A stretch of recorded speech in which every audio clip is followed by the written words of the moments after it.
I create art that's original. It's something that can get passed down through generations, and that's one of my goals with Austin Allen James is to create heirlooms, to create something that people are going to cherish, that feels tranquil, and something that children decades from now say, I remember looking at that when I was young and I want it in my home now. Stores and designers love working with me because I'm flexible, and I'll work with resin, I'll work with beeswax, I'll work with Italian plaster. I have a lot of different surfaces, and I also work closely with their colors. They can communicate through Sherwin-Williams or any color deck out there and say, this is the blue that we're interested in having in this painting. That way I'm looking at the exact same blue that they're looking at, or pink or orange or what have you. So I would say it's my flexibility as much as anything that makes me great for stores and designers.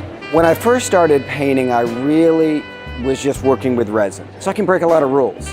So I can put oil on top of acrylic, on top of oil, use loose pigment, do all sorts of things, and then seal it shut. And I've sold so much resin in some of the towns that I work in, for example in Dallas and New Orleans and other towns, that I needed to come up with another surface so people could still purchase another piece of my art, but it doesn't look just like all the rest. So that's when I brought in beeswax, which is basically encaustic.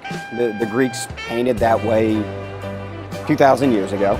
And I do Italian plaster now, and I do use a kind of a galcid glaze, a satin, with some of my art. So it's more of the raw paint. And people love the options. Furniture is wonderful. I came up with the idea a while back that because a lot of people think that my art looks like marble or it looks like some sort of stone. So I paint a huge board. It gets cut down to fit into the surface of the martini tables or the trays or demi-lune.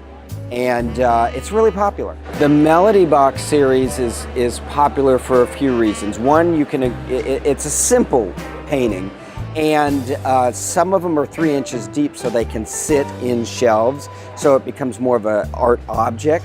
It's also as gifty as I get. You can gift a piece of art that's under $150 easily, and yet it's still an original piece of art. It's like no other piece of art on this planet.